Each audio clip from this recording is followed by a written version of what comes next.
Hello student, देखिए हमारा जो चैप्टर चल रहा था वो था लोकतंत्र। और लोकतंत्र में जो इस चैप्टर का जो नेक्स्ट पॉइंट था वो था लोकतंत्र की सफलता के लिए आवश्यक परिस्थितियां। देखिए भाई, कोई भी शासन प्रणाली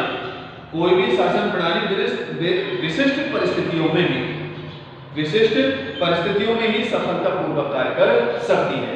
कोई भी शासन प्रणाली विशिष्ट परिस्थितियों में ही एक सफलतापूर्वक कार्य कर सकती है और प्रतिकूल परिस्थितियां होने पर उसका पतन हो जाता है और विपरीत परिस्थितियां होने पर उस शासन प्रणाली का पतन हो जाता है।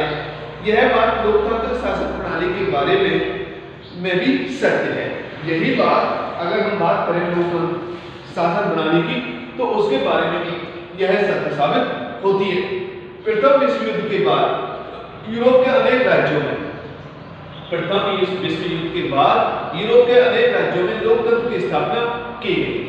जब 1914 में प्रथम विश्व युद्ध हुआ तो उस समय पर उसके समाप्त होने के बाद 1920 में हम ये कहें कि यूरोप के अनेक देशों में लोकतांत्रिक शासन प्रणाली की स्थापना की गई। लेकिन हम देखते हैं कि वहां पर अनुकूल परिस्थितियों के अभाव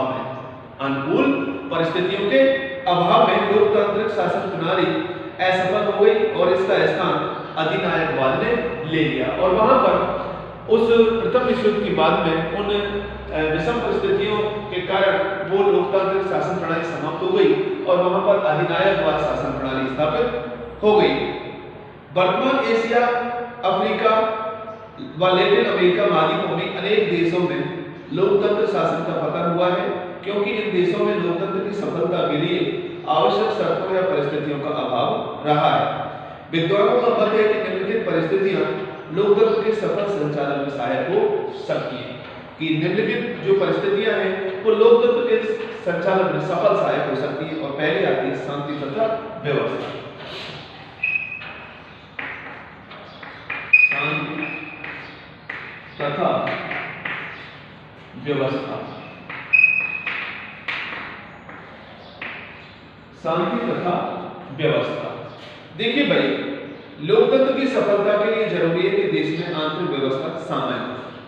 लोकतंत्र की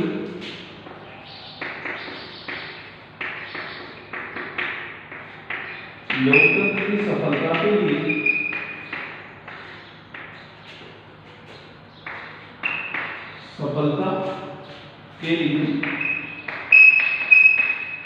आवश्यक है कि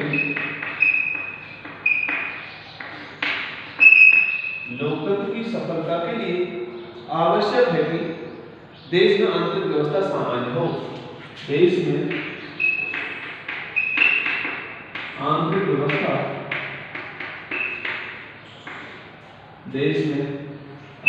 व्यवस्था सामान्य हो।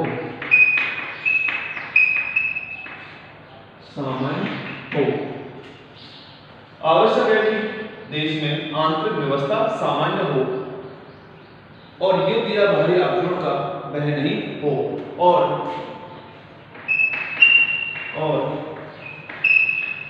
युद्ध और बाहरी आक्रमण का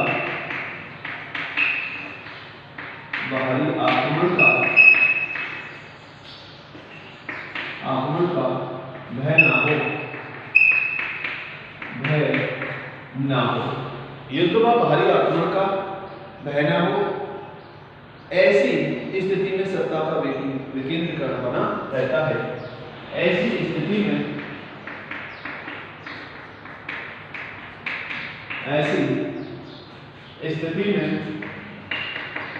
सत्ता का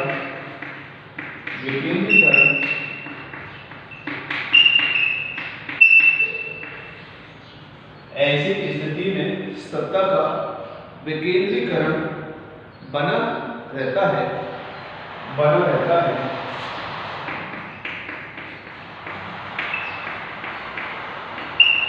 ऐसी स्थिति में सत्ता का विकेंद्रीकरण बना रहता है और व्यक्ति अपनी स्वतंत्रता का उपभोग करते हैं और व्यक्ति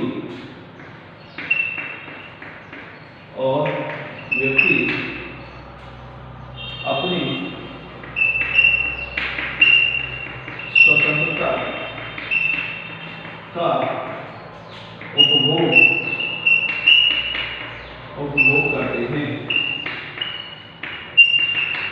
और व्यक्ति अपनी स्वतंत्रता का उपभोग करते हैं।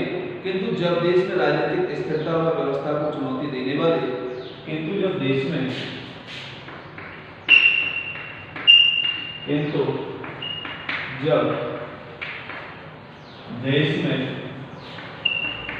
राजनीतिक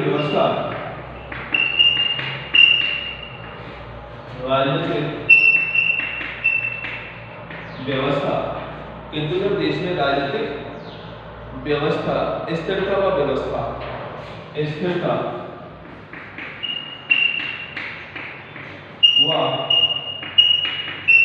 व्यवस्था को चुनौती देने वाले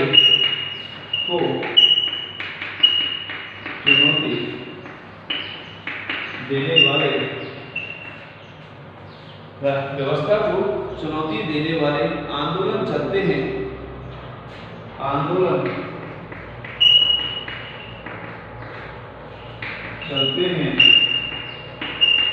और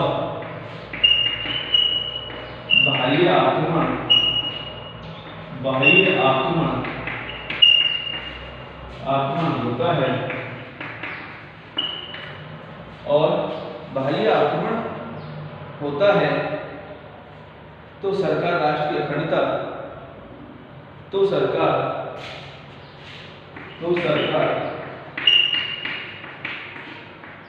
राष्ट्र की एकता व अखंडता के लिए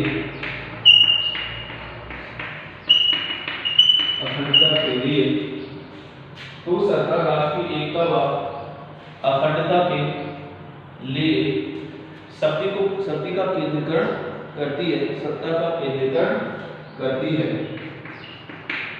सत्ता का केंद्रीकरण करती है, सत्ता का केंद्रीकरण करती है और व्यक्ति की स्वतंत्रता तक पर पाबंदियां लगाती है और व्यक्ति की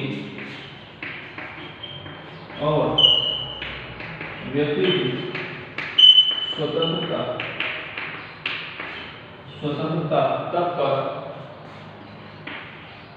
तक पर पाबंदी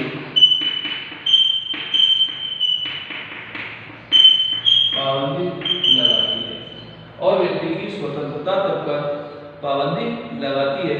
इस स्थिति में लोकतंत्र दम तोड़ने लगता है और इस स्थिति में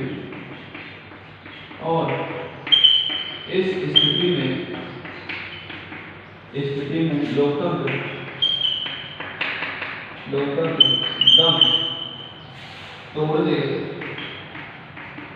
दम तोड़ने लगता है और ऐसी स्थिति में लोकतंत्र दम तोड़ने लग जाता है और अधिनायक तंत्र की स्थापना का मार्ग खुल जाता है। अतः लोकतंत्र में शांति व्यवस्था आवश्यक है।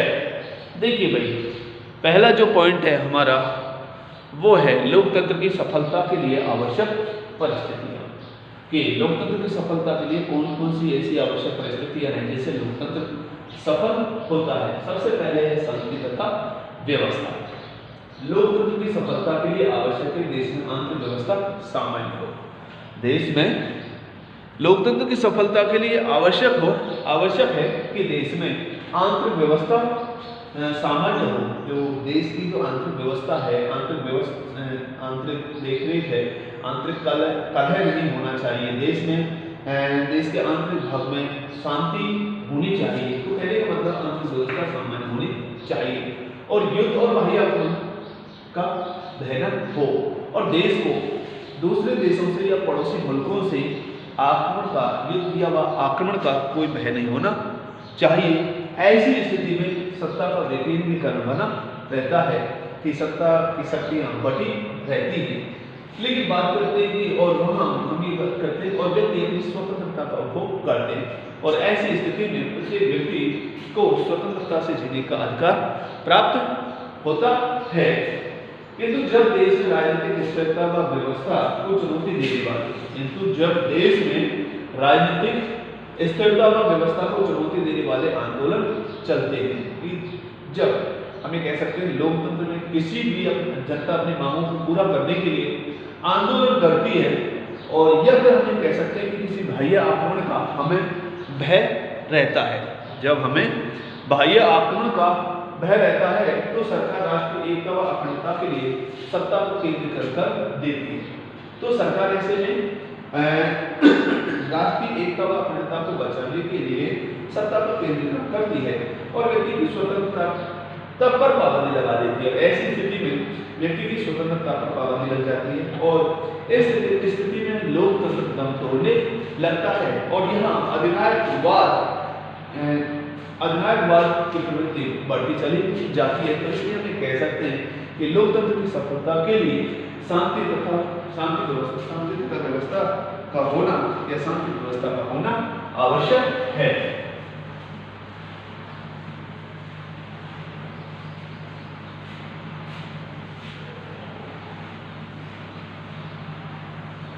इसके बाद में अगला जो हमारा दूसरा है सुदृढ़ राष्ट्रीय अर्थव्यवस्था।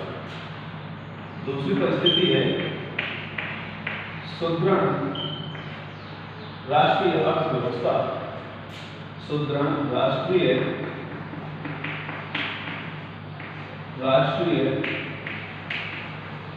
अर्थव्यवस्था। सुदृढ़ राष्ट्रीय अर्थव्यवस्था। देखो भाई, सुदृढ़ राष्ट्रीय अर्थव्यवस्था लोकतंत्र की सफलता के लिए जरूरी है कि राष्ट्रीय अर्थव्यवस्था पर्याप्त मजबूत हो। लोकतंत्र की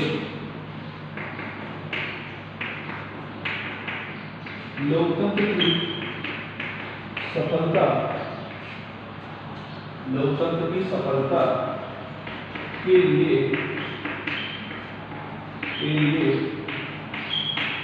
आवश्यक है कि राष्ट्र की अर्थव्यवस्था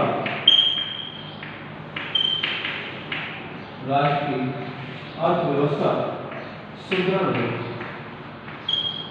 राष्ट्रीय अर्थव्यवस्था सुदृढ़ हो। लोकतंत्र की सफलता के लिए राष्ट्र की अर्थव्यवस्था सुदृढ़ हो, मजबूत हो। यदि राष्ट्रीय अर्थव्यवस्था औद्योगिक संकट से गुजर रही होती है, यदि राष्ट्र की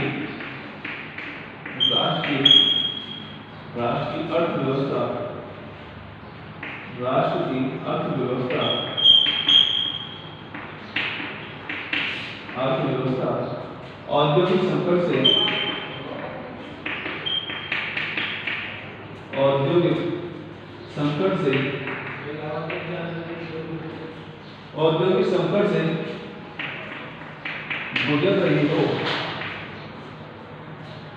गुजर रही हो,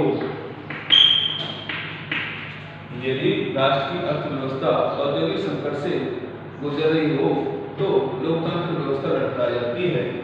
तो लोकतांत्रिक अर्थव्यवस्था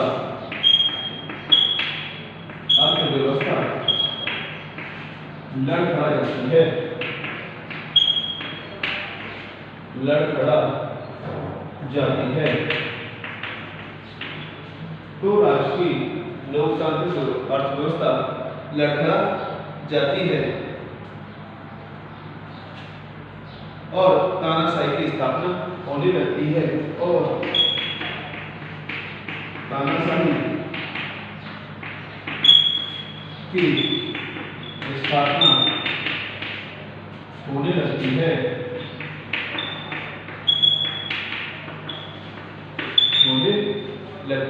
और तानाशाही की स्थापना होने लगती है।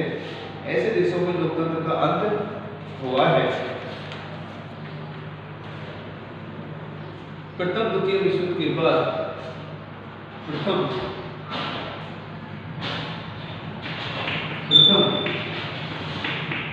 द्वितीय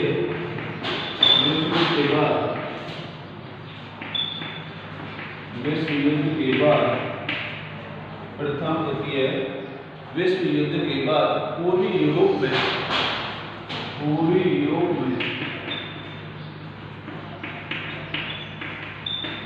प्रथम द्वितीय विश्व युद्ध में के बाद पूर्वी यूरोप में अर्थव्यवस्था के कारण आर्थिक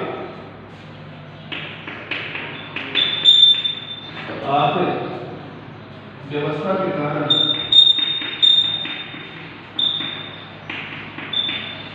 पूर्वी यूरोप में आर्थिक व्यवस्था के कारण वहां के देशों में लोकतंत्र का अंत हुआ। वहां के देशों में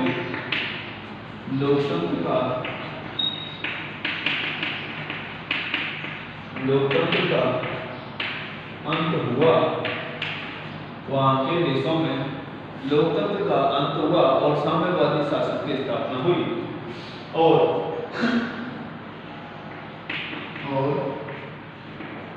साम्यवादी शासन की स्थापना हुई और साम्यवादी शासन की स्थापना हुई। आधुनिक काल में लैटिन अमेरिका के राज्यों में लोकतंत्र की असफलता का एक बड़ा कारण आर्थिक अर्थव्यवस्था है और लैटिन अमेरिका में भी वहाँ में लोकतंत्र की समाप्ति का एक असफलता का एक मुख्य कारण वहाँ की अर्थव्यवस्था है। अनेक एफ्रो-एशियन राज्यों में भी ऐसे ही संकट से गुजर रहे हैं। देखिए लोकतंत्र की सफलता के लिए दूसरी परिस्थिति देखिए, लोकतंत्र की सफलता के लिए आवश्यक है कि राष्ट्र की अर्थव्यवस्था सुदृढ़ हो। राष्ट्र की अर्थव्यवस्था सुदृढ़ हो। उसके बाद दूसरी बात आती है, यदि राष्ट्र की अर्थव्यवस्था औद्योगिक संकट से गुजर रही हो तो लोकतंत्र अर्थव्यवस्था गड़बड़ा जाती है। देखिए भाई, लोकतंत्र कहते हैं जनता का शासन है, मानते हैं जनता का शासन है, लेकिन यहाँ पर जो जनता के प्रतिनिधि होते हैं, लोकतंत्र सबसे ज्यादा ये भ्रष्टाचार ज्यादा पनपता है और ये जो जनता के प्रतिनिधि होते हैं वो जनता की समस्याओं की पूरी तरह से वहाँ जनता की समस्याओं का हल नहीं कर पाते और उनकी स्थिति गड़बड़ा जाती है। और वैसे भी हम देखते हैं, अगर देश औद्योगिक संकट से गुजर रहा हो तो वहाँ पर लोकतांत्रिक अर्थव्यवस्था गड़बड़ा जाती है, वहाँ पर लोकतांत्रिक व्यवस्था संभल ही नहीं पाती या सफल नहीं हो सकती। यहाँ हम देखते हैं और ऐसे में वहाँ तानाशाही शासन की स्थापना हो जाती है। प्रथम व द्वितीय विश्व युद्ध के बाद पूर्वी यूरोप में आर्थिक व्यवस्था के कारण वहाँ के देशों में लोकतंत्र का अंत हुआ। प्रथम या द्वितीय विश्व युद्ध के बाद पूर्वी यूरोप में आर्थिक व्यवस्था के कारण वहाँ के देशों में लोकतंत्र का अंत हुआ और साम्यवादी व्यवस्था की वहाँ पर स्थापना हुई और अनेक एफ्रो-एशियाई राज्यों में ऐसे ही संकट से गुजर रहे। आर्थिक समानता की स्थापना, अगली जो परिस्थिति है लोकतंत्र की सफलता के लिए वो है आर्थिक समानता।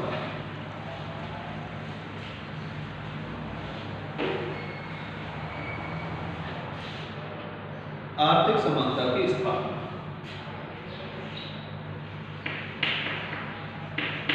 आर्थिक समानता की स्थापना, आर्थिक समानता की स्थापना। देखिए भाई, लोकतंत्र के सफल संचालन के लिए केवल इतना ही जरूरी नहीं है, लोकतंत्र के सफल संचालन के लिए लोकतंत्र के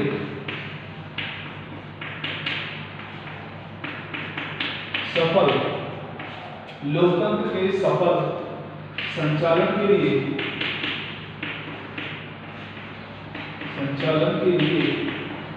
इतना ही जरूरी नहीं है, इतना ही जरूरी नहीं है, लोकतंत्र के सफल संचालन के लिए इतना ही जरूरी नहीं है कि राष्ट्रीय अर्थव्यवस्था शक्तिशाली हो, कि राष्ट्रीय अर्थव्यवस्था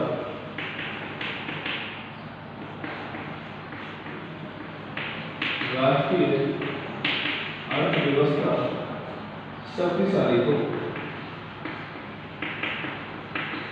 राष्ट्रीय अर्थव्यवस्था शक्तिशाली हो। अपितु यह भी जरूरी है कि राज्य में यथासंभव आर्थिक समानता हो। अपितु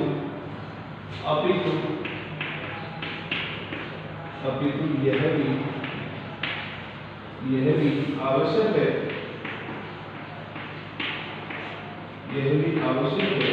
कि राष्ट्र में आर्थिक समानता हो।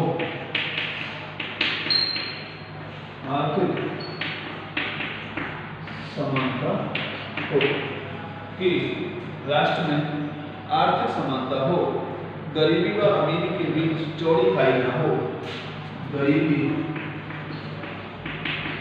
व अमीरी के बीच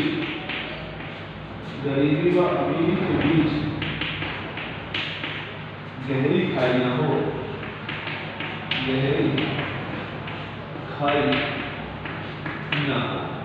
अमीरी व गरीबी के बीच गहरी खाई ना हो। यह तभी संभव है जब देश में बड़ी मात्रा में मध्यम वर्ग मौजूद हो। यह तब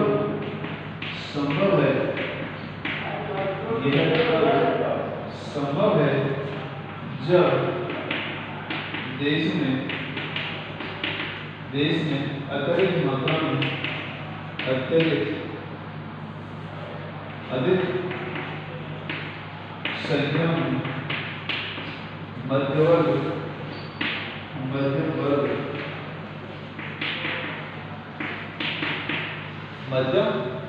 वर्ग मौजूद हो।